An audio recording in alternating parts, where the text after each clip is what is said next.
नमस्कार दोस्तों, मैं नीरज शुक्ला आपका हमारे चैनल ऊर्जा द एनर्जी में फिर से स्वागत है।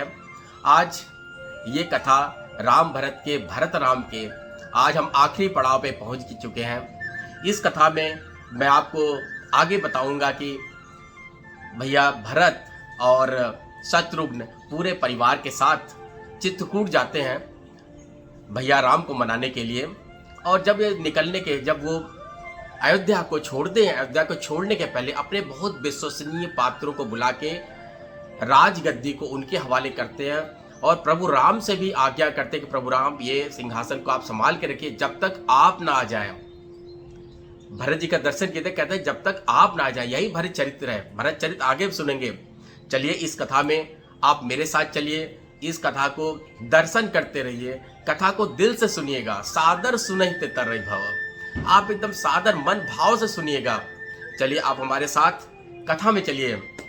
भरत चले चित्रकूट हो रामा, राम को मनाने हो, राम को मनाने भैया, राम को मनाने, राम को मनाने सीता, राम को मनाने। भरत चले चित्रकूट हो रामा, राम को मनाने हो, राम को मनाने सीता, राम को मनाने, राम को मनाने सीता, राम को मनाने। भरत चले चित्रकूट हो रामा, राम को मनाने हो। चलिए भरत भैया अयोध्या से निकल चुके हैं। सबसे पहले अयोध्यावासी हैं, फिर उसके पीछे पालकी में माताएं हैं, तीनों माताओं को साथ में लेके जाते हैं। फिर गुरु वशिष्ठ है और उनकी पत्नी अरुंधति भी है साथ में उनके, और सबसे पीछे है और गुरु जी के साथ शत्रुघ्न को रखा है कि भाई ऐसी कुछ विशेष कुछ बातचीत हो तो जिससे शत्रुघ्न गुरु जी की बात सुन के हमें बता सके। और सबसे पीछे भरत जी। पहला दिन क्या, तमसा प्रथम दिवस कर वासु। प्रथम दिन कहां पहुंचते हैं? तमसा नदी के किनारे निवास करते हैं। और दूसरे गोमती तीर्थ निवासी, दूसरे दिन गोमती नदी के किनारे जाके रहते हैं, गोमती नदी के किनारे रहते हैं। फिर वहां से पूरे दल बल के साथ फिर आगे निकलते हैं। देखिए आगे कहां रहते हैं? सही तीर बस चले बिहाने, सही तीर बस चले बिहाने, श्रृंगवेरपुर सब निहराने। श्रृंगवेरपुर तक पहुंचते हैं, वहां तक रथ पे जाते हैं। वहां पे जब ये तमसा नदी को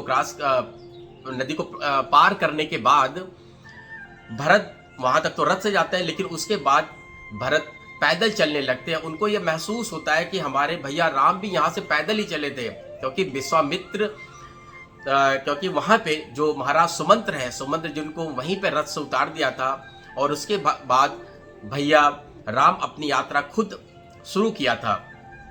फिर वहां पे जब पहुंचते हैं, श्रृंगपुर में पहुंचते हैं, तो उस समय निषाद राज को दिखता है कि अरे इतनी अयोध्या की इतनी बड़ी दल बल सेना चली आ रही है।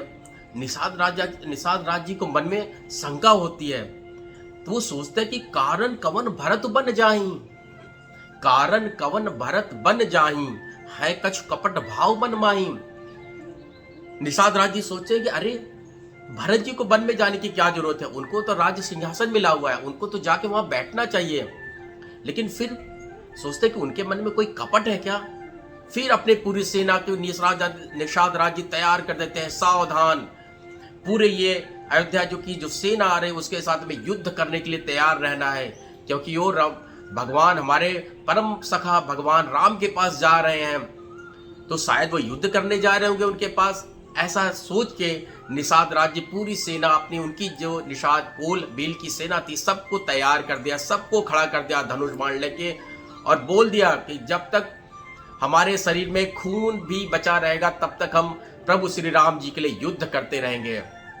ऐसा सोचकर उनके मन में ख्याल आता रहा। लेकिन यहाँ भरत भाई तो कुछ और के लिए जा रहे हैं, उनको युद्ध से क्या मतलब है। वो तो कहते हैं कि हमारा जो प्रीत है वो सीता राम के चरणों में ही है, उससे हमें क्या करना है युद्ध से। फिर जब श्रृंगेरपुर पहुंचते हैं तो गुरु वशिष्ठ जी वहां पे उनके साथ रहते हैं। सब निषाद राज जी पहले गुरु वशिष्ठ से मिलते हैं, और भरत जी जब चल रहे हैं वहां पे तो बस सीताराम सीताराम ही कहते जा रहे हैं। जब गुरु वशिष्ठ ने निषाद राज का परिचय कराया, क्या कह के परिचय कराया सुनिए। राम सखा सुनि संदनु त्यागा, राम सखा सुनि संदनु त्यागा, चले उतरी उमगत अनुरागा। वशिष्ठ मुनि महाराज जैसे ही भरत को बताते हैं कि भरत ये राम सखा निषाद राज है, जैसे उन्होंने राम सखा केवल शब्द सुना, उतने में भरत जी दौड़ पड़े मिलने के लिए निषाद राज से, क्योंकि उनको पता है कि भैया राम भी निषाद राज को गले लगाया होगा, और जब उसी गले से जब मैं लगाऊंगा तो मुझे उसी अपने परम श्रद्धेय भगवान का अनुभूति होगी। और जैसे ही वो दौड़ते हैं निषाद राज जी को गले लगाने के लिए, निषाद जी सोचते अरे मैं तो बहुत निम्न कोटि का हूँ, निम्न कुलीन परिवार से हूँ, तो आप तो राजा हैं, ऐसा मन में संकोच करके वो थोड़ा पीछे हटना शुरू करते हैं। लेकिन भरत भैया दौड़ के उनको अपने बाहों में भर लेते हैं। निषाद राज जी से उनकी बातें होती हैं, उनसे क्षमा मांगते हैं निषाद राज जी। निषाद राज जी कहते हैं कि भरत भैया मैंने क्या क्या आपके लिए सोच रखा था, मुझे आप माफ़ कीजिएगा।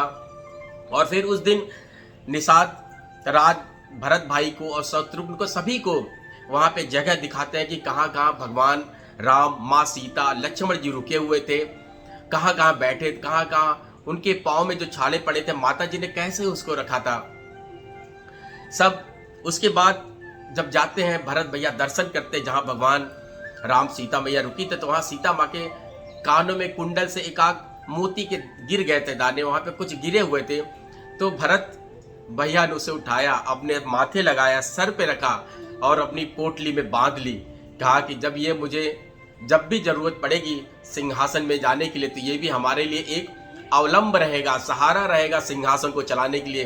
क्योंकि उन्हें पता था कि राम भैया नहीं आएंगे राज्यपाल संभालने, क्योंकि उन्होंने बोला कि जिस वचन से पिताजी महाप्रयाण किया है तो वो वचन तो भैया निभाएंगे ही निभाएंगे, कुछ भी हो जाए। इसी उद्देश्य से, लेकिन फिर भी भरत का जो मन है वो प्रेम, भगवान प्रेम के अनुराग में लगा हुआ है। ये सब कथा सुनते भगवान भैया भरत पैदल चलते रहते हैं, नंगे पांव आगे बढ़ते रहते हैं। उसमें जंगलों में जाते हैं पूरी। फिर ये जंगल में आगे बढ़ते तो जितनी भी निषाद राज की सेना वो भी कहती हम भी आपके साथ चलेंगे भगवान राम के दर्शन करने के लिए। तो भरत जी किसी को मना नहीं करते हैं, कहते आओ भाई आओ, जितने लोग रहोगे उतना ही अच्छा है। और वहीं भगवान राम जब जंगल में जाते निषाद जी को मना करते हैं, कहते नहीं ये यात्रा हमारी है, केवल मैं ही इस यात्रा में रहूंगा, जो भी इस यात्रा में सुख दुख है सब हमारा है, उसमें आप भागी मत बनिए। तो उनको वहीं पे समझा बुझा के उनको निषाद राज जी उन्हीं के जगह पे रोक देते हैं और खुद वो आगे यात्रा शुरू करते हैं। सब फिर वहां से श्रृंगेरपुर में सब रुकते हैं। रुकने के बाद वहां पे गंगा स्नान करते हैं। स्नान आदि करने के बाद वहां से फिर यात्रा शुरू होती है। फिर जब वहां पे यात्रा शुरू होती है, यात्रा पहुंचती है प्रयागराज में। वहां पे माँ त्रिवेणी जी के दर्शन करते हैं सभी लोग। और भरत जी पैदल चलते चलते उनके पाँव में ऐसे छाले पड़ते हैं। जब प्रयागराज में रुकते हैं, सबके रुकने की व्यवस्था होती है और माँ कौशल्या को पता चलता है कि भरत तो पैदल ही चल रहे हैं, नंगे पाँव ही चल रहे हैं, तो जाती है इतने मन से उनके देखती हैं कि उनके पैरों के छाले पड़ते हैं। वो छाले कैसे हैं जरा उसका दर्शन कीजिएगा। झलका झलकत पायन कैसे, झलका झलकत पायन कैसे, पंकज कोस ओस बन जैसे। छलका छलकत पायन कैसे, पंकज कोस ओस कन जैसे। भैया भरत के पैर में छाले ऐसे पड़े हैं जैसे कि तालाब में खिला हुआ कमल हो और उसके पत्तों पे ओसों की बूंद गिरी, ऐसे चमक रहे हैं। उस समय गंगा माँ त्रिवेणी में सभी लोग स्नान करते हैं। स्नान जैसे ही करते हैं, भरत भैया सारा थकान उनका दूर होता है, जो पैरों में दर्द है सब खत्म हो जाता है। ऐसा प्रयागराज की महिमा है, त्रिवेणी माँ की ऐसी कृपा है। वहाँ पे सब लोग रुकते हैं, पूरे अयोध्यावासी सब लोग नहाते हैं, स्नान करते हैं और यथो शक्ति सब लोग साधु सन्यासियों को दान देते हैं। जब ये एकांत पाते हैं भरत भैया, वहाँ से एकांत में जाके माँ त्रिवेणी से प्रार्थना करते हैं देखिए दर्शन कीजिएगा, क्या प्रार्थना करते हैं। कहते हैं त्रिवेणी माँ, मैं आपसे आज कुछ मांगने आया हूँ। वैसे हमारा जो परंपरा है, हम तो राज कुल के, हम तो दान करते हैं, देते हैं, लुटाते हैं, लेकिन आज हमारी ऐसी अवस्था हो गई है कि मैं आपसे कुछ मांगने आया हूँ। त्रिवेणी माँ प्रकट होती है, बोलती है भरत, जो मांगना हो मांग लो, मेरे पास अर्थ है, काम है, धर्म है, मोक्ष है, इन चारों में से जो तुम्हें मांगना हो मांग लो, मैं सब देने के लिए तैयार हूं तुम्हें। भरत, तुम्हारा चरित्र ही ऐसा है। भरत जी क्या कहते हैं, अर्थ न धर्मन काम रुचि, अर्थ न धर्मन काम रुचि, गति न चहु निर्वाण, जन्म जन्म रति राम पद, यह वरदानु न आन। हे माँ, मुझे धर्म नहीं चाहिए, मुझे अर्थ नहीं चाहिए, मुझे काम नहीं चाहिए, मुझे मोक्ष नहीं चाहिए, मुझे कुछ नहीं चाहिए।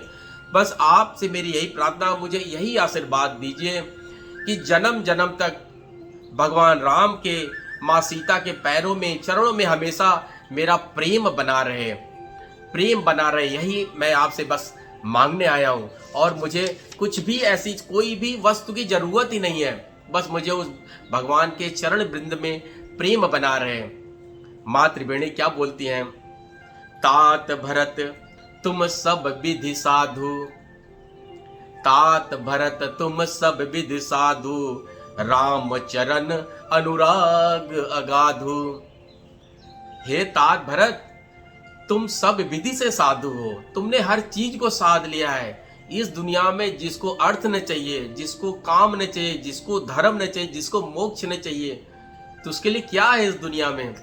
भरत, तुम हर तरह से अपने आप को इस तरह के साध लियो कि साधु जैसी प्रवृत्ति बन गई है। हमारा ऐसा आशीर्वाद है भरत भैया आपके ऊपर कि भगवान राम के चरणों में आपका आशीर्वाद, आपका प्रेम, अगाध प्रेम हमेशा बना रहेगा। फिर वहां पे ये आशीर्वाद लेके त्रिवेणी जी से फिर वहां पे भरद्वाज मुनि का आश्रम होता है, भरद्वाज मुनि के आश्रम में जाते हैं। जाते ही भरत हमेशा सर ऐसे ही नीचे झुका के बैठे रहते हैं कि क्या बोले, किस उद्देश्य से वो वन में जा रहे हैं, किस उद्देश्य से भैया राम को मनाने जा रहे हैं। लेकिन भरद्वाज ऋषि तो सब कुछ ज्ञाता है, त्रिलोकी है, दर्शन कर रहे हैं, उनको सब कुछ पता है। भरत जी सोच रहे हैं कि ये सब तो मेरे ही कारण हुआ है, यदि मैं न होता तो ये सब कोई भी कहानी न होती। भैया राम अयोध्या के राजा होते और मैं उनकी सेवा में रहता, लेकिन क्या कर सकते हैं, विधि का यही विधान है, तो इसे सबको पालन करना है। भरद्वाज मुनि भरत जी से मिलते हैं और उनको वो सब कथा सुनाते हैं कि राम भी यहाँ पे आए थे, रुके थे। तो वो भरत जी, सुनौ भरत रघुबर मन माही, सुनौ भरत रघुबर मन माही, प्रेम पात तुम सम को नाही। तुम्हारे जैसा प्रेम किसी के पास नहीं राम भगवान के अंदर, जो तुम्हारे लिए प्रेम हो किसी के लिए प्रेम नहीं है। जाना मरमु नहात प्रयागा, जब प्रभु श्री राम प्रयाग में स्नान कर रहे थे तभी मैं उस मरम को समझ गया कि मगन हो तुम्हारे अनुरागा। तुम्हारा आपका नाम सुनते ही एकदम राम मगन हो जाते हैं, उनका मन पुलकित हो जाता है। इस उद्देश्य से हमेशा भरत को याद करते रहे। और उन्होंने बोला कि जब मैं तो जा रहा हूं, भरत हमारा छोटा भाई जरूर इस रास्ते से आएगा मुनिवर, वो बहुत कोमल स्वभाव का है, यदि कोई उससे त्रुटि हो जाए, कोई गलती हो जाए आप क्या, तो उसे जरूर माफ कीजिएगा। भरद्वाज मुनि भरत को रहने के लिए उचित स्थान बनाते हैं। भरत राजा के रूप में आए हुए हैं, तो उनके वही शक्ति अपने योग माया को प्रकट करके उनके लिए राजमहल जैसा सारा सुख सुविधा बना देते हैं, सब कुछ बना देते हैं, रहने के लिए सभी के लिए बनाते हैं। लेकिन भरत के हृदय में सीताराम बसे हुए हैं, वो सब कुछ ऐसा रखा हुआ है, जितने भी चीजें हैं, जितने भी आडंबर हैं, मतलब माया मोह की समान है, सब वहां पे सुख सुविधा रखा हुआ है। भरत जी का मुंह उस तरफ तो है ही नहीं है, वो एक तरफ प्रयाग त्रिवेणी माँ की तरफ बैठ के बस सीताराम सीताराम का जप जप किए जा रहे हैं। और जप करते समय और ऐसा करते सुबह हो जाती है। सुबह फिर माँ त्रिवेणी में स्नान आदि करके फिर वहां से आगे की यात्रा शुरू करते हैं। भैया भरत जी का आप यहाँ पे दर्शन कीजिएगा कि भरत जी जब चलते हैं एकदम नंगे पांव, कुछ नहीं, और यहाँ पे उनकी जो सहायता है प्रकृति भी कर रही है। भरत भैया की सहायता प्रकृति कर रही है। कैसे प्रकृति कर रही है, जरा दर्शन किए जा। किए जाए छाया जलद, किए जाहि छाया जलद, सुखद बहै बरबात, तस मगु भयउ न राम कह, जस भा भरत ही जात। भरत जी जब चल रहे हैं साथ साथ तो धूप उनको नहीं लग रही, क्योंकि ऊपर जलद बादल उनके ऊपर छाया किए जा रहा है, और पैदल जा रहे हैं तो साथ साथ बहुत सुंदर हवा बहती जा रही है, जिससे उनको कोई भी थकान नहीं लग रही है। ऐसा चीज, ऐसा अनुभव प्रकृति तो भगवान राम के साथ भी नहीं जा रही थी। जब भगवान जंगल में जा रहे थे तो उनके साथ भी ऐसा कुछ अनहोनी नहीं हो रहा था, क्योंकि भगवान राम जाते समय वन देवी को ऐसा उनसे अनुरोध किया था कि जब उनको भगवान श्री राम के पैरों में कांटे चुभे थे, जब माँ सीता उनको साफ कर रही थी, तो वन देवी प्रकट हुई भगवान से, उनसे माफी क्षमा मांगने के लिए कि प्रभु और आप मुझे क्षमा कर दिए जाए, ये तो मैं प्रकृति हूँ, आपकी ही देन हूँ, मेरे कारण से आपको यह जो कष्ट हो रहा है। प्रभु श्री राम ने बोला, नहीं वन देवी, नहीं देवी, ये तो आपका प्रकृति है और इस प्रकृति में मुझे भी रहना है, लेकिन आपसे एक अनुरोध है, विनती है मेरी कि मेरा छोटा भाई भरत भी इसी रास्ते से आएगा, तो उसके लिए रास्ते में कंकड़ और ये कांटे न हो, नहीं तो उसको कितना दुख होगा कि मेरे अग्रज भ्राता राम भी इसी रास्ते से के गुजरे हैं, कितना उनको कष्ट हुआ होगा। और भरत यही सोच के बहुत दुखी हो जाएगा, क्योंकि बहुत कोमल हृदय का है। तो वन देवी ने उनसे बोला कि जरूर प्रभु जी, मैं ऐसा जरूर रहेगा कि भरत जी को कोई भी कष्ट न होने पाए। और इधर जब भरत जी वन में चलते हैं तो देखिए यहाँ का दर्शन कीजिएगा, माँ धरती का, सीता माँ तो धरती से पैदा हुई हैं, तो धरती राम की सास हो गई, राम भगवान की सास है, तो भरत की भी सास हो गई। भरत जी का इतना कोमल हृदय देख के धरती माँ चारों तरफ पहले ही सब साफ सफाई कर देती हैं, जिससे भरत के पैरों पे कोई कंकड़, कोई पत्थर, कोई कांटे ना आए। इस तरीके से भरत राम सीताराम जपते हुए चले जा रहे हैं। रास्ते में जो मिल रहा है सबको लिए जा रहे हैं, आओ भाई सब मेरे साथ रहो, क्योंकि ये सभी जो रास्ते में मिलते हैं भगवान के दोस्त हैं, भगवान के मित्र हैं, भगवान के सखा हैं। सब लोग ऐसे ही चले जा रहे हैं।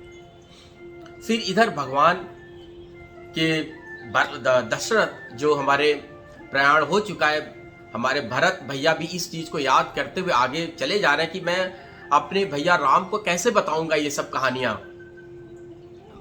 भरत जी के इस प्रभाव को देख के कि प्रकृति भी उनका साथ देख रहे, उधर देवराज इंद्र डरने लगे कि यदि भरत जी ऐसा है तो भगवान राम ऐसा हो ना भरत जी की बात मान ले और बन जाने का जो उनका निर्णय है उसको ठुकरा के अयोध्या चले जाएं।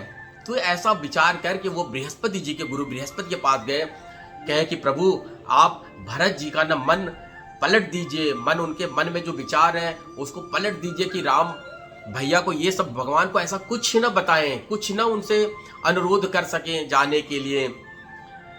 तो उसमें क्या है कि देख प्रभाव शुरू से ही सोचू, भरत जी का प्रभाव ऐसा देख के इंद्र जी भी सोचने लगे। लेकिन गुरु बृहस्पति जी क्या बोलते हैं, भरत सरिस को राम स्नेही, भरत सरिस को राम स्नेही, जग जय राम जपई देही, जग जय पर राम राम जप देही। ये भरत जी जो जा रहे हैं वहां पे चित्रकूट, वो भगवान राम से मिलने नहीं जा रहे हैं, भगवान राम को भरत जी से मिलना है, इसलिए भगवान राम ने भरत जी को बुलाया हुआ है। और प्रभु राम तो अपने भक्तों को हमेशा याद करते रहते हैं, जो उनके अंदर दुख है उस दुख से भगवान दुखी हो जाते हैं, और जो उनकी सेवा है, जो उनके भाव से भगवान बहुत खुशी होते हैं। तो हमें भगवान के भक्तों को एकदम दुख नहीं देना है। बृहस्पति जी बोलते हैं कि इंद्र तुम भगवान के क्रोध को भी देखे हो, सहस्त्र आंखों से जब आपने भगवान राम के दर्शन किए थे, क्या वो दिन भूल गए अब? तो इंद्र जी यहाँ पे क्षमा मांगते हैं। क्षमा मांगते हुए कहते हैं कि ठीक है प्रभु, ये तो लीला है। भगवान जिस उद्देश्य के लिए पैदा हुए वो उद्देश्य जरूर भगवान श्री राम पूरा करेंगे। उनके अंदर कोई भी बाधा नहीं आ सकती, कोई उन्हें रोक नहीं सकता, कोई भी उनका मन द्रवित नहीं कर सकता। ऐसा सोच विचार के बृहस्पति गुरु ने इंद्र जी को समझाया। और इधर भरत भैया सीताराम जपते हुए चले जा रहे हैं। उनके वचन को सुन के, इतने कोमल वचन को सुन के, द्रबहि वचन सुनि कुलिस पसाना, द्रबहि वचन सुनि कुलिस पसाना, पुरजन प्रेम न जाई बखाना, पुरजन प्रेम न जाई बखाना। भरत के ऐसे शब्द को सुन के अगल बगल के लोग एकदम मन द्रवित हो जा रहा है। ऐसा हो रहा है कि सब पत्थर भी पिघलते चले जा रहे हैं वचन को सुन के। ऐसी उनके वचन में करुणा है और सभी तरह से उनका लोग बखान करते हुए जा रहे हैं कि सब भरत जी को आशीर्वाद दे रहे हैं कि आपकी जरूर मनोकामना पूरी हो। और ये रास्ते में जाते जाए निषाद राज जी भरत को कामदगिरी पर्वत दिखलाया, उसके निकट यपस्विनी नदी के किनारे सीताराम निवास के वो भी बताया। ये सब कहानी यहाँ पे चल रही है। और चित्रकूट में देखिए क्या होता है कि चित्रकूट में वहाँ पे प्रभु राम, माँ सीता और लक्ष्मण जी पर्ण कुटीर में हैं। अभी भोर का समय है। वहाँ राम जननी अवशेषा, कहाँ? चित्रकूट में। वहाँ राम, गोस्वामी तुलसीदास की कलम देखिएगा, रचना देखिएगा कि भगवान तुलसीदास लिख रहे हैं कि वहाँ राम जननी अवशेषा। तो तुलसीदास कहाँ है? तुलसीदास भरत जी के साथ है। वो भी उसी समुदाय में जा रहे हैं। किसके लिए? प्रभु राम के दर्शन के लिए। वहाँ राम जननी अवशेषा, जागे सिय सपन अस देखा। सीता जल्दी भोर में ही नींद खुल गई सीता जी की और राम भैया की, राम प्रभु की। सीता जी बोलती हैं कि बहुत मैंने बुरा सपन देख लिया है और मुझे ऐसा लग रहा है कि भरत जी पूरी सेना के साथ आ रहे हैं और भरत जी का जो शरीर है एकदम जीर्ण हो चुका है, एकदम दुबले हो चुके हैं। मुझे ऐसा लग रहा है कि, और माताओं के जो वस्त्र पूरे बदले हुए वस्त्र हैं, मुझे कुछ अनहोनी जैसी घटना लग रही है। ऐसा सीता और राम जी का सुबह भोर के समय में ऐसा वार्तालाप चल रहा है। तो भगवान राम सुनते हैं वचन को, कहते हैं कि सुन सिय सपन भरे जल लोचन, सुन सिय सपन भरे जल लोचन। सीता जी की ये बात सुन के भगवान प्रभु की आंखों में आंसू आ जाते हैं। तुरंत लक्ष्मण को उठाते हैं, कहते हैं लखन सपन यह ठीक न होई। राम भैया लक्ष्मण को बुला के बोलते हैं लखन सपन यह ठीक न होई, यह सपना ठीक नहीं है, कुछ जरूर है हमें। अस कहि बंधु समेत नहाने। ऐसा कहते ही प्रभु राम और लक्ष्मण चले गए, स्नान किया वहां पे मंदाकिनी में। अस कहि बंधु समेत नहाने, पूजी पुरार साधु सन माने। तुरंत स्नान किया और शंकर भगवान की पूजा पाठ करने लगे और साधुओं को दान देने लगे कि भाई जल्दी से कुछ जो हमारी ये बुरा स्वप्न है खत्म हो जाए जल्दी से। लेकिन उसी समय उत्तर दिशा में प्रभु श्री राम देखते हैं कि पूरा धूल उड़ रहा है, चिड़िया चहचहा रही हैं, इधर उधर भाग रही हैं। तो उन्हें लगता है कि क्या हो गया, कोई हमारा शत्रु सेना लेके आक्रमण करने आ गया है। तुरंत प्रभु श्री राम और लक्ष्मण जी को लेके अपने पर्ण कुटीर में आते हैं। पर्ण कुटीर में पहुंचते ही मान क्या देखते हैं, यहाँ पे कूल बिल ढूंढ रहे प्रभु राम को। प्रभु राम को ढूंढ रहे इधर उधर कि अरे कहाँ है। तो कूल पूछता है प्रभु से, आपकी तरह आपका कोई भाई भी है क्या?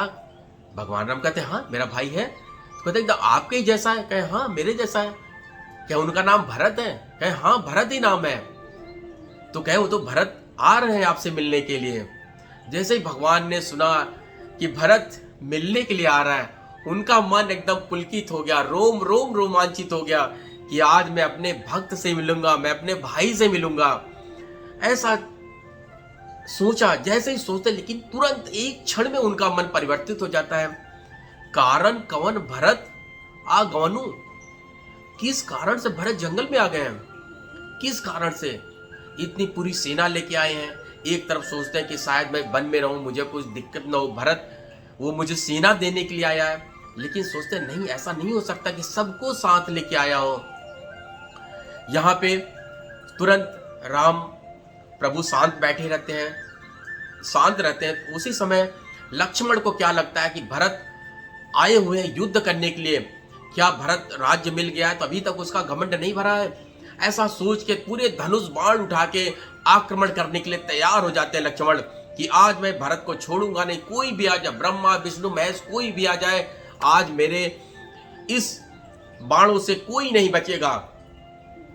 तभी उस समय देवताओं उनको बोलते हैं कि वाह साधु साधु साधुवाद लक्ष्मण। लेकिन साथ में ये भी कहते हैं कि लक्ष्मण जी, कोई भी निर्णय लेने के पहले जो विद्वान व्यक्ति होता है बहुत सोच समझ लेता है कि उसका परिणाम क्या होगा।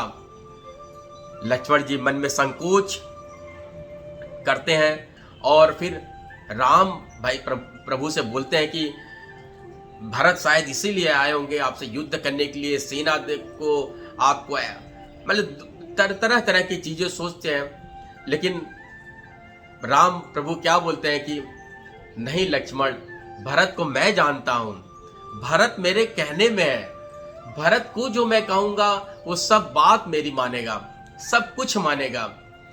और इसी उद्देश्य से आगे चलते हैं, क्योंकि भाइयों जब हम लोग एक परिवार में रहते हैं तो हम सब अपने माता पिता को चरण में तो हमारा अनुराग रहता ही है, सभी लोग का रहता है। लेकिन हमें अभी अपने माता पिता को वचनों में अनुराग रखना पड़ेगा। जो हमारे माता बोलते हैं, जो हमारे पिताजी मुझसे बोलते हैं, उनकी बातों को हमें पालन करना पड़ेगा। माता पिता के पूरा अधिकार है कि अपने बच्चों को कोई भी संकोच न करे, कहने में कोई भी संकोच न करे, एकदम खुले मन से उनको बोले।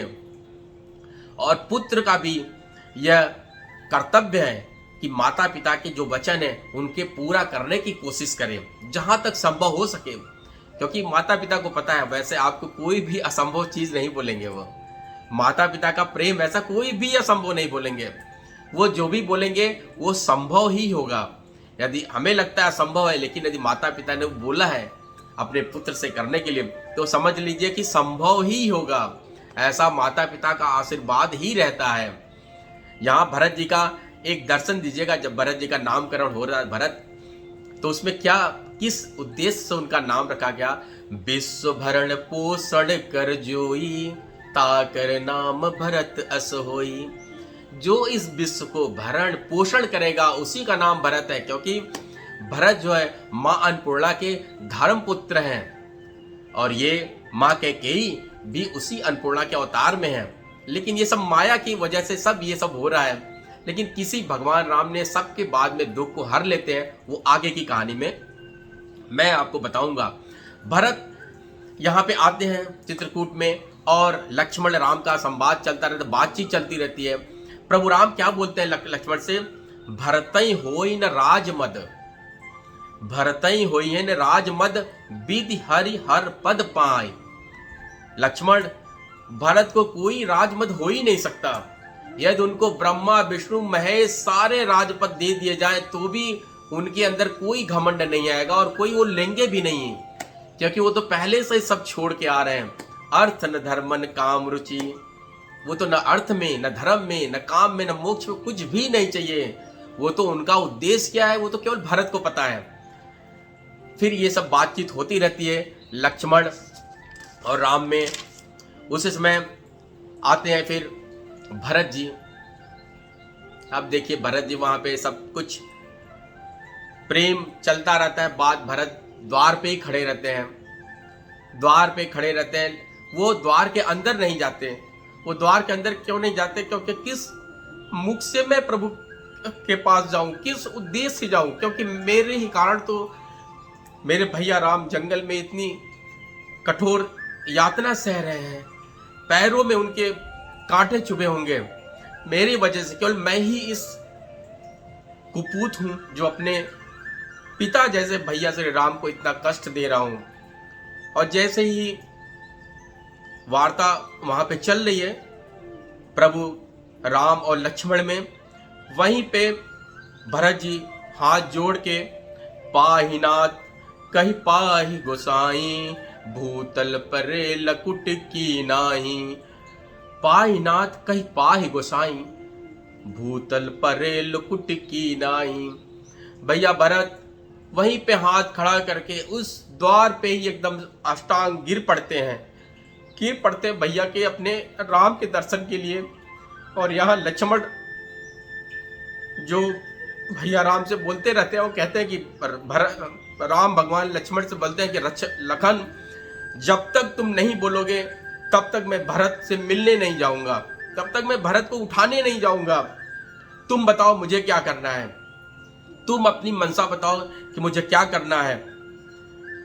फिर लखन भैया कहते हैं हाथ जोड़ के, कहत सप्रेम नाई महिमा था, भरत प्रणाम करत रघुनाथा। जैसे प्रभु राम सुनते हैं कि लक्ष्मण जी ने बोल दिया कि भरत जी का प्रणाम है, तुरंत प्रभु उस प्रेम उस आवेग से खड़े होते हैं। उठे राम सुन प्रेम अधीरा, कहु पट कहु निशंग धनु तीरा, कहु पट कहु निशंग धन तीरा। उठे राम सुन प्रेम अधीरा, कहु पट कहु निशंग धनु तेरा। भगवान राम उस उद्देश्य से उठते, उतने तेज प्रेम भाव से उठते हैं कि उनका पट कहीं और गिरता है, निशंग कहीं और गिरता है, धनुष तीर कहीं और गिरता है। ये दर्शन कीजिएगा, यहाँ पे भरत जी पड़े हुए हैं जमीन पे, लक्ष्मण जी इधर पड़े हुए हैं और इनके सारे वस्त्र जो रहते हैं सब बिखरे पड़े हुए हैं। प्रभु श्री राम जाते हैं भरत जी को उठाने के लिए। उठे राम सुन प्रेम अधीरा, उस प्रेम को अधीर होकर जैसे उठते हैं, बरबस लिए उठाए उर, बरबस उठा रहे हैं भरत को। प्रभु श्री राम बरबस उठाए जा रहे हैं कि उठो भरत उठो। लेकिन यहाँ पे दर्शन कीजिएगा कि भरत जी जमीन पे लेटे हुए हैं अष्टांग दंडवत में, और माँ पृथ्वी भरत जैसे पुत्र को पाके उनको भी लपेटे हुए हैं कि भरत जी से अब ऐसी कभी मुलाकात नहीं होगी। और प्रभु श्री राम ये सब देख रहे हैं लीला की माँ जो धरती माता है, भरत को भी पुत्र अपना दामाद है उनके पकड़ के उनको लपेट ली हैं और उनको छोड़ भी नहीं रही हैं। भरत उनको जबरदस्ती छोड़ने की कोशिश, उठाने की कोशिश कर रहे हैं। भैया राम बरबस लिए उठाए उर, लाए कृपा निधान। जैसे ही प्रभु उनको अपने हाथों में उठाते हैं और भरत सर अपना झुका के भगवान के ऐसे गले लग जाते हैं। उनको वो मुख भी नहीं दिखाते कि किस उद्देश्य से मैं प्रभु को अपना ये मुख दिखाऊं, जिस मुख के कारण प्रभु को इतनी यातना सहनी पड़ रही, इतने दुख मिल रहे हैं, तो मैं उस मुख तो दिखा ही नहीं सकता। भैया प्रभु सब तरीके से भरत जी को समझाते हैं, उनको भेजते हैं। लक्ष्मण जी भरत जी से बहुत क्षमा मांगते हैं, कहते हैं कि हमसे बहुत बड़ी गलती हो गई, भरत भैया मुझे माफ़ कर दीजिए। फिर भरत राम भगवान से मिलने के बाद प्रभु श्री राम इतना रोते हैं, भरत इतना रोते हैं मिलते समय, लक्ष्मण इतना रोते हैं, माँ सीता जन्नी एक तरफ खड़ी वो भी रोती रहती है, लेकिन उसमें कहीं वो जाती नहीं कि मैं मिलूं भरत से, राम को कुछ समझाऊं, कुछ भी नहीं, वो भी प्रत्यक्ष भाव में देखती रहती हैं। फिर यहाँ से सब मिलते हैं, सब भेंटते हैं। भरत भैया जाते हैं, माँ जानकी को प्रणाम करते हैं, उनसे क्षमा याचना करते हैं, लेकिन माँ का हृदय तो कोमल है। कहते हैं भरत नहीं, सब कुछ बिरंच ने ही रचा है, सब कुछ ब्रह्मा की ही रचना है, हम तो इसमें केवल निमित्त मात्र हैं। सब हर एक लोग, हर एक हम लोग जो भगवान की महिमा है उसी में गुणगान करते हुए जीवन को आगे बढ़ा के लेके जाना है।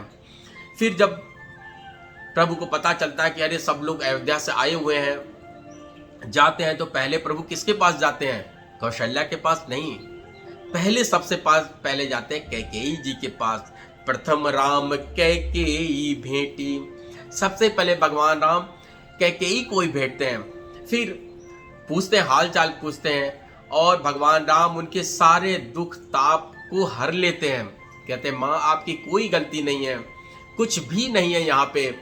और यहीं पे माँ कैकेयी भगवान से प्रार्थना करती है कि राम मुझे भरत को वापस कर दो। प्रभु की आंखों में आंसू आ जाता है, कहते हैं माँ भरत तो आपका ही है, वो तो मेरा भाई है, लेकिन पुत्र तो आपका ही है। फिर ये समझाते हैं और सब एक एक करके राम सबसे भेंटते हैं, गुरुजनों से भेंटते हैं, गुरु पत्नी से भेंटते हैं, सबसे क्षमा याचना करते हुए। फिर शत्रुघ्न जी भेंटते हैं, फिर इधर लक्ष्मण भैया सबसे मिलते हैं, फिर माँ जानकी सबसे जाके मिलती हैं। फिर ये सब जब कहानी आगे चलती रहती है, फिर उसी समय फिर सब जितने भी अपने जो गुरु वशिष्ठ आए हुए रहते हैं, सब लोग मिल के सभा बुलाते हैं कि भाई अब आगे की निर्णय क्या लिया जाए, हमें कैसे कैसे आगे चलना चाहिए। फिर उसके बाद फिर वहाँ पे जब गुरु वशिष्ठ पहली सब कोई सभा बैठती है, पहली सभा बैठने के बाद सब लोग समझाते हैं कि वशिष्ठ जी कहते हैं कि भरत, मैं तो जानता हूं कि केवल एक ही राजा है, वो है राजा राम। राजा राम भगवान है, वो तो जीव अंश में पैदा हुए हैं, ये सब माया के लिए पैदा हुए हैं, वही एक अविनाशी हैं। वो जो बोलेंगे उन सबकी उनकी बातों को हमें सुनना चाहिए और उनको समझना चाहिए। जो वो निर्णय लेंगे वही निर्णय हमारे लिए उचित होगा। ऐसा कह के सब लोग बैठे। सब भरत जी ने बोला कि गुरुजी, जो भी आप निर्णय लेंगे, जो भी आप बताएंगे, हम उसी के अनुसार कार्य करेंगे, जैसा आप निर्णय लेंगे। तो वो उनको एक वशिष्ठ जी बताते हैं कि जो राम जी के हित में होगा वही सबके लिए एक निर्णय लेंगे। और फिर गुरु वशिष्ठ जी उनको भरत जी को कहते हैं कि मेरे मन में एक ऐसा विचार है, यदि भरत जी आप मानते हैं तो मैं आपको बताऊं कि एक उपाय। बोलते हैं बताइए गुरु जी, जो भी उपाय रहेगा सिरोधार रहे। वो कहते हैं कि यदि भरत तुम और शत्रुघ्न वन के लिए जाओ तो मैं राम और लक्ष्मण सीता जी को अयोध्या वापस ले जा सकता हूं। जैसे ही वशिष्ठ जी की बातें सुनते हैं भरत भैया तो नाचने लगते हैं, कहते हैं अरे ये तो कितना छोटा उपाय है गुरुजी। और फिर भरत जी कहते हैं कि कानन करो जन्म भरी वासु, एहिते अधिक न मोर सुपासु।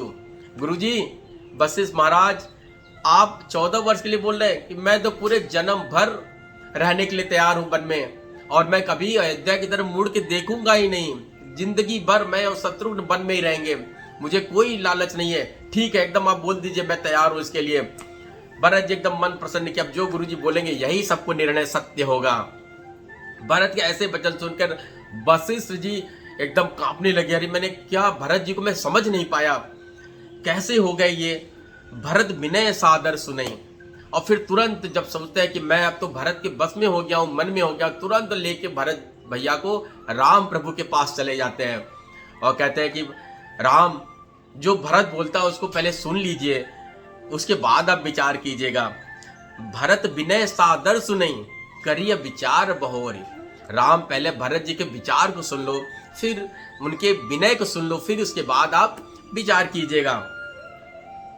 फिर रास्ते में जाते समय उसी समय भरत जी को वशिष्ठ जी समझाते हैं कि भरत, आपके नाम को ही सुन के सब लोगों के सब प्रकार के दुख भाव खत्म हो जाते हैं, सब तरह के दुख खत्म हो जाते हैं। उसमें आप जो प्रेम है भगवान के लिए वो अनंत प्रेम है। इस तरीके से जब राम के पास भरत जाते हैं, भरत जी कहते हैं कि प्रभु, मेरी एक निवेदन है, जैसा गुरु वशिष्ठ ने बताया है कि मैं वन में जाने के लिए तैयार हूं, आप चले जाइए अयोध्या। कहते हैं भगवान, कहते हैं नहीं। भरत जी कहते हैं मैं वन चला जाता हूँ, लक्ष्मण जी मेरे साथ रहते हैं, आप सीता माँ के साथ चले जाइए। भगवान राम कुछ नहीं बोलते। फिर कहते हैं मैं, शत्रुघ्न, लक्ष्मण सब लोग वन में रहेंगे, आप सीता माता के साथ जाइए। फिर भी नहीं। फिर ये सब सुनने के बाद चुपई रहे रघुनाथ संकोची, चुपई रहे रघुनाथ संकोची।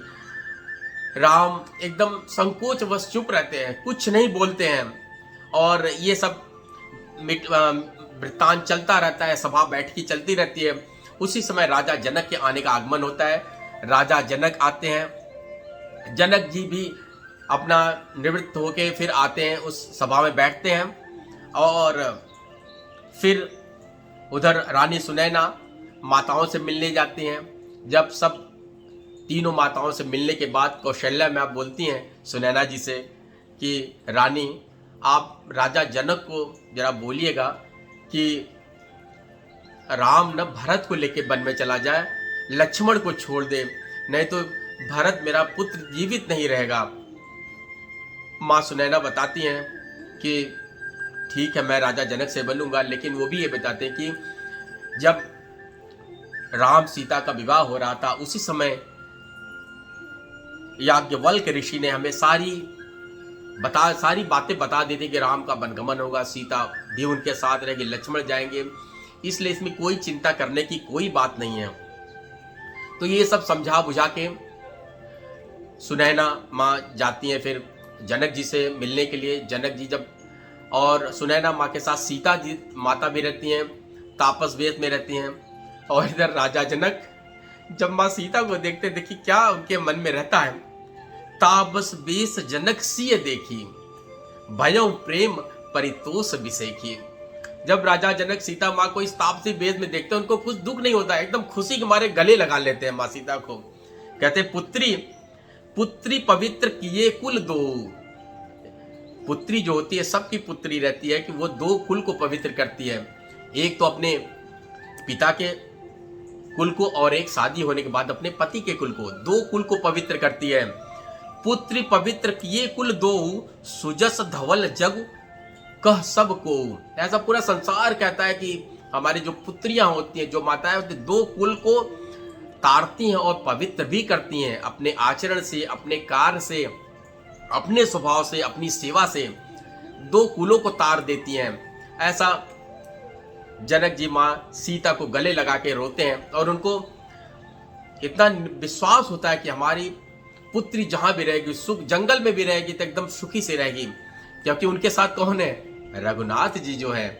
तो जब रघुनाथ जी का साथ है किस बात की चिंता, हमारे साथ है रघुनाथ तो किस बात की चिंता, शरण में रख दिया जब माथ तो किस बात की चिंता। यहाँ आइए आगे चलते हैं। यहाँ पे राजा जनक भी बैठे रहते हैं, आ जाते हैं सभा में, और माँ सुनैना बोलती है राजा जनक से कि आप राम जी से मिलने जा रहे हैं तो ये सब उनको बताइएगा कि भरत जी को अपने साथ ले लें और लक्ष्मण को छोड़ दें, नहीं तो भरत की हालत कैसी हो जाएगी, उनकी स्थिति। लेकिन जनक जी बोलते हैं कि राम सर्वज्ञ हैं, ज्ञानी हैं, व्यापी हैं, सर्वव्यापी, उनको सब कुछ पता है, वो जो भी निर्णय लेंगे एकदम उचित निर्णय लेंगे और सबके लिए निर्णय लेंगे, इसमें कुछ भी सोचने की जरूरत नहीं है हमें। आते हैं जनक जी, प्रभु राम उनको प्रणाम करते हैं, लक्ष्मण भैया प्रणाम करते हैं, सभा चलती रहती है। तो अब भरत जी बोलते हैं कि आप गुरुजी आप बताइए कि हमें क्या करना चाहिए। अब वशिष्ठ जी गुरुजी बोलते हैं कि राजा जनक आप बताइए कि भाई क्या ऐसा निर्णय हो कि सबके लिए हित में हो। जनक जी बोलते हैं कि राम तुम ही निर्णय ले लो। ऐसा एक दूसरे के ऊपर ये टालते रहते, कोई भी निर्णय ले नहीं पाता। क्यों नहीं ले पाता, भरत जी का प्रेम ही ऐसा है, ऐसा प्रेम, अगाध प्रेम है कि कोई सोच भी नहीं सकता कि क्या निर्णय ले भरत जी के लिए। सब भरत जी के जब सब कुछ होता है, फिर राम भगवान क्या बोलते हैं कि राम शपथ सुनि मुनि जनकु, सकुचे सभा समेत, सकल बिलोकत भरत मुखु, बनई न उत्तर देत।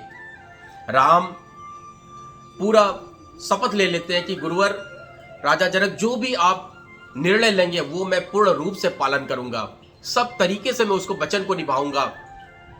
ऐसा सुन के सभी लोग संकोच में हो गए, सब लोग चकित हो गए कि अब क्या करें। राम प्रभु श्री राम ने तो शपथ ले लिया है। सब लोग भरत की तरफ देख रहे हैं कि भरत आप भक्त हो, आप ही समझाओ मैं क्या। कोई भी निरुत्तर रहता है, किसी के दिमाग नहीं चलता, किसी का मस्तिष्क नहीं चलता कि भगवान राम से क्या बोले। फिर भक्त तो हमेशा भगवान के दर्द को समझता है, वेदना को समझता है। भरत जी बहुत हृदय में उठते हैं, बहुत हृदय में वेदना लेके उठते हैं, जानते हैं कि हमारे प्रभु को बहुत कष्ट हो रहा है कि हम लोग किसी निर्णय पे नहीं पहुंच पा रहे हैं, और वो हमें भी कुछ सोचने के लिए बोल रहे हैं। अस कई प्रेम विवश भय भारी, भरत जी हमेशा प्रेम में विवश होकर उठते हैं। अब भगवान राम भरत के वचन सुनकर क्या बोलते हैं, कृपा सिंधु सन्मान सुबानी, बैठाए समीप गही पानी। कृपा सिंधु सन्मान सुबानी, बैठाए समीप गही पानी। भरत जी की सारी कथाएं सुनने के बाद सब कुछ दुख दर्द वो बताते हैं कि मैं ऐसा हूं वैसा हूं मेरे कारण। तो भगवान राम उनको अपने आसन के बगल में बैठा लेते हैं, बैठिए भरत। सब प्रकार राम भगवान भरत जी को समझाते हैं और सब तरीके से उनको बैठाने के बाद और यहाँ पे सब समझाते हैं कि नहीं भरत, ऐसी बात नहीं है कि जो सब है सबका विधान है और ये सबको पालन करना है। ऐसा सब गुरु माताओं से बात करने के बाद वो समझाते हैं कि भरत, तुमको राजपाट तुम्ही को चलाना है, तुम गुरुओं जी से, माताओं से, सबसे पूछ पाछ के राज चलाना।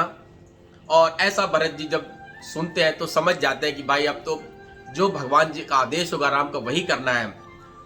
तब उसके बाद भरत जी कहते हैं कि अब कृपाल जस आयुष होई, करो शीस धरि सादर सोई, सो अवलंब देव मोई देही। प्रभु श्री राम, जो आप बोलोगे वही मैं करूंगा। तो भगवान का आदेश वो समझ जाते हैं और कहते हैं कि ठीक है, मैं जाऊंगा, अयोध्या वापस जाऊंगा और मैं राजपाट संभालूंगा, लेकिन प्रभु कोई मुझे आप अवलंबन, कोई सहारा दे दीजिए जिसके भरोसे मैं 14 वर्ष जब तक आप ना राज्य भार संभाल सकूं। तो यहाँ पे जो हमारे वहाँ पे वाल्मीकि ऋषि रहते हैं चित्रकूट में, भगवान राम को पादुका देते हैं खड़ाओं की, वहाँ पे जंगल में रहते हैं पहनने के लिए। तो वो पादुका राम भैया, राम प्रभु भरत जी को देते हैं अवलंबन के रूप में, सहारा के रूप में, ये आपका सहायता करेगा। भगवान सादर भरत जी उसको अपने हृदय में ले लेते हैं, रख लेते हैं। फिर वहाँ पे भरत जी, क्योंकि पूरा राजपाट का राज्याभिषेक का सामान भी लेके आए रहते हैं, तो राम से बोलते हैं, प्रभु राम से बोलते हैं कि प्रभु आपका राज्याभिषेक अभी कर दिया जाए, तो अभी राज्याभिषेक हो जाए, उसके बाद फिर आप आइएगा, राज्य संभालिएगा। राम भगवान बोलते नहीं भरत, अभी उचित समय नहीं है, जब उचित समय आएगा तभी ये सब काम करना है। धीरे धीरे रे मना धीरे सब कुछ हो, अभी ये समय नहीं है, समय का इंतजार करो, जब वो समय आएगा तो सब कुछ होगा। तो भरत भैया पूछते हैं कि प्रभु फिर इस सामग्री का करें क्या? तो प्रभु श्री राम बोलते हैं कि वहां पे अत्रि मुनि है, अत्रि मुनि के पास जाइए, वो जहां पे इसको रखने के लिए बोले वो वहां पे रख दीजिएगा। फिर वहां पे भरत जाते हैं अत्रि मुनि के पास। अत्रि मुनि चित्रकूट से आदि आप बांदा की तरफ जाएंगे, एक वहां पे जंगल है, एक कुआं है, तो उसी कुएं में सारा राजाभिषेक की सामग्री रखवा देते हैं, उसे भरत कूप बोलते हैं। आज भी वो कुआं है और ऐसा कहा जाता है कि उस कुएं के जल से जो भी नहाएगा, जो भी अपने ऊपर उसको स्पर्श करेगा, उसके सारे दोष, दुख, दूर, काम, क्रोध सब निकल जाते हैं शरीर से, उसका हृदय पवित्र हो जाता है और उस जल को छूने मात्र से ही सीताराम के चरणों में आपका अगाध प्रेम बना रहेगा। फिर वहां पे ये सब अत्रि मुनि के पास जाते हैं, वहां पे मुनि जी से मिलते हैं, सब ये सब सामान वहां पे रखा जाता है, इकट्ठा किया जाता है। इस तरीके से सब होने के बाद चित्रकूट में सबके 5 दिन हो गए। 5वें दिन में सब लोग रहते हैं, इधर भरत सब जगह लोगों से मिलते हैं। फिर छठा दिन होता है, अब विदाई का समय होता है। विदाई के समय में आप सभी लोग जानते हैं कि कितना दुख होता है। यदि बच्चा घर से पढ़ने के लिए जाता है तो भी माता पिता को कितना दुख होता है। माता एक तरफ खड़ी रहती है आंखों में आंसू भर के, पिता भी कुछ नहीं बोल पाता, केवल आशीर्वाद देता है।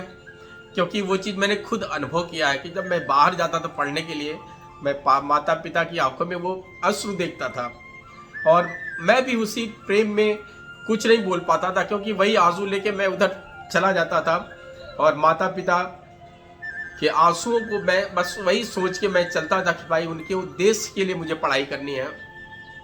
यही स्थिति आज भरत को आ गई है। 6वें दिन है चित्रकूट में सबके, और सब एक दूसरे से मिलते हैं। जब ये विदा का समय रहता है तो भरत सबसे ज्यादा रोते हैं कि कैसे मैं अलग हूं अपने इस प्राण से, क्योंकि प्रभु सीताराम तो उनके प्राण हैं, फिर मैं कैसे रहूंगा उधर। भगवान राम सबको समझाते हैं, सबके मन की जो माया है उसको हर लेते हैं, उसको अपने बस में कर लेते हैं, जिससे जो वियोग का दुख है किसी को अनुभव ना हो। वियोग सबसे पहले माताओं को भेंटते हैं राम, फिर लक्ष्मण, सीता मैया सबको भेंटती हैं, सबसे मिलते हैं। फिर भरत जी भी सबसे भेंटते हैं, सबसे एक दूसरे से मिलते हैं, गले लगते हैं, शत्रुघ्न से मिलते हैं और प्रभु श्री राम, सीता और लक्ष्मण फिर गुरुजन से मिलते हैं, गुरु वशिष्ठ से और गुरु माता अरुंधति से मिलकर उनको विदा करते हैं। फिर सबसे आखिरी में निषाद राज जी को विदा करते हैं। निषाद राज जी जाते हैं क्योंकि यहाँ से सबसे अब तो सबको अपने अपनी जगह पे ही जाना है, सबको अपने अपने मंजिल पे ही जाना है। फिर जब सब कुछ मिल लेते हैं, फिर सासु समीप गए दो भाई। फिर भगवान राम और लक्ष्मण अपनी सास के पास जाते हैं, राजा जनक जी के पास जाते हैं, उनसे मिलते हैं। फिर वो सब आशीर्वाद लेते हैं, कैकेयी माँ से आशीर्वाद लेते हैं और कैकेयी माँ को बोलते हैं कि माँ आपको कुछ नहीं है, सब एकदम निष्कंटक है, कुछ नहीं, आपके कोई भी दुख कुछ भी नहीं है।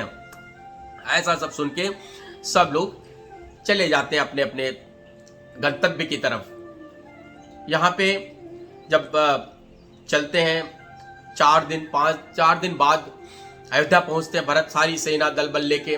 वहाँ पे जनक जी रहते हैं 4 दिन और सब उनको समझाते हैं। तो भगवान जी भरत जी को भी बोलते हैं, जब भी तुम कोई निर्णय लेना तो माता से पूछ लेना, गुरु से पूछ लेना, राजा जनक से पूछ लेना, सबसे पूछने के बाद ही निर्णय लेना। फिर 4 दिन राजा जनक वहाँ पे रहते हैं, भरत को हर तरह से समझाते हैं। फिर एक शुभ मुहूर्त देख के जो भगवान राम ने, राम भक्त ले चला है राम की निशानी, सर पर खड़ा हूं और अखियों में पानी, राम भक्त ले चला है राम की निशानी। वही राम की निशानी लेके आते हैं भरत। शुभ मुहूर्त देख के सिंहासन प्रभु पादुका बैठा रे निरुपाधि, वो सुंदर समय देख के भगवान की पादुका रख देते हैं और माँ सीता के साथ जो श्रृंगेरपुर में जो कुछ कान के कुछ बालियां पड़ी रहती वो भी लाके सिंहासन पे रख देते हैं। भरत जी सोचते हैं कि मैं तो इस महल में नहीं रह सकता, यदि मेरे प्रभु जंगल में निवास कर रहे हैं तो मैं भी जंगल में और सन्यासी व्रत धारण करते हुए जीवन बिताऊंगा जब तक भगवान श्री राम नहीं आ जाते। फिर वहां से भरत पूरी जाते हैं, वहां पे अपने नंदीग्राम में रहते हैं। नंदीग्राम में पर्ण कुटीर बना के रहते हैं। प्रभु भरत भैया जमीन पे नहीं सोते, जमीन में 1 फीट नीचे गड्ढा बना के सोते हैं। कभी जो सेवक है हमेशा प्रभु से नीचे ही रहना चाहिए। जो प्रभु जमीन पे सोते हैं तो सेवक को हमेशा उसके नीचे ही रहना चाहिए। ये सब हुआ। फिर यहाँ सब राज्यपाठ शुरू हो गया। रोज जो भरत है सुबह और शाम को जाके चरण पादुका दर्शन करते हैं। नीत पूजत प्रभु पांवरी, प्रीति न हृदय समात, नित्य पूजत प्रभु पांवरी, प्रीति न हृदय समात, मागी मागी आयुष करत, राज काज सब भांति। सब तरह के के भगवान उसी से मांगते हैं, आशीर्वाद मांगते हैं और उसके बाद इस जीवन को चलाते रहते। कब तक? 14 वर्ष तक, जब तक प्रभु श्री राम नहीं आ जाते। तुलसीदास जी ने यहाँ पे ये पाठ खत्म होता है। आप सभी से अनुरोध है कि सबको आपको अच्छा लगा होगा। यहाँ पे जब ये चरित्र भरत चरित्र खत्म होता है, तुलसीदास क्या लिखते हैं कि भरत चरित करु नेमु, भरत चरित्र करि नेमु, तुलसी जो सादर सुनहि। ये भरत चरित्र को जो बहुत सादर भाव से सुनता है वो उसका जो प्रेम है श्री राम और सीता माँ के चरणों में हमेशा बना रहता है। सादर सुनहि ते तरई भव सिंधु बिना जल जान।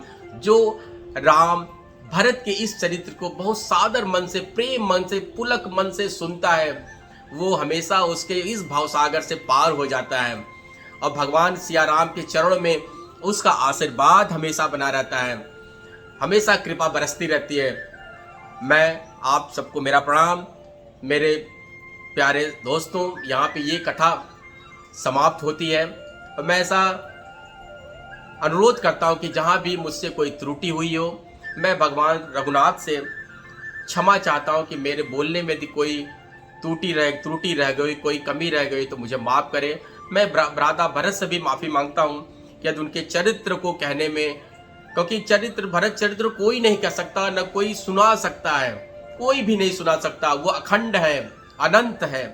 हम तो हमारी जो छोटी बुद्धि है उसी बुद्धि से मैं छोटी कुछ जो हमें पढ़ के मिला, जो सुन के मिला, जो मेरे माता पिता से मिला, वही मैं आपको सब बोल सकता हूँ। जो मुझे रामचरितमानस में मिला, जो मैंने पढ़ा, जो मैंने लिखा, वही मैं आपको सुना रहा हूँ। क्योंकि ये तो बहुत छोटा है, भरत चरित्र तो अनंत है, वो तो कोई नहीं कह सकता, न तो कोई सुना सकता है। यदि कोई सुनाए कहे तो लाखों लाख साल बीत जाएंगे फिर भी उस कथा को नहीं सुना सकते।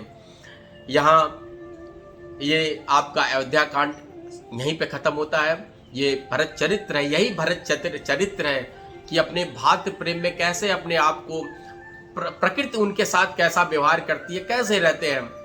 भरत चरित्र को हमेशा सुनिए, भगवान भरत को हमेशा प्रणाम करते रहे। यदि हम भरत को प्रणाम करेंगे तो हमेशा सीताराम का आशीर्वाद हम सब पे बना रहेगा।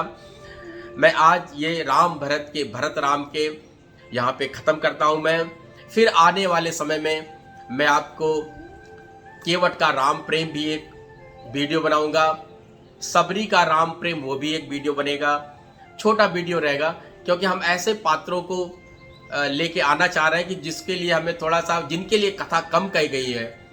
रामचरितमानस में भरत की जितनी कथा कही गई उतनी कथा कम है, कोई भी लिख नहीं सकता। तो मानस में गोस्वामी तुलसीदास ने खुद लिखा है कि इस चरित्र को तो मैं लिख ही नहीं सकता, मेरा तो तुच्छ दिमाग है, उसमें मैं क्या लिखूंगा। फिर भी मैं भगवान श्री राम, माँ सीता, सभी लक्ष्मण, भरत भैया को प्रणाम करता हूँ।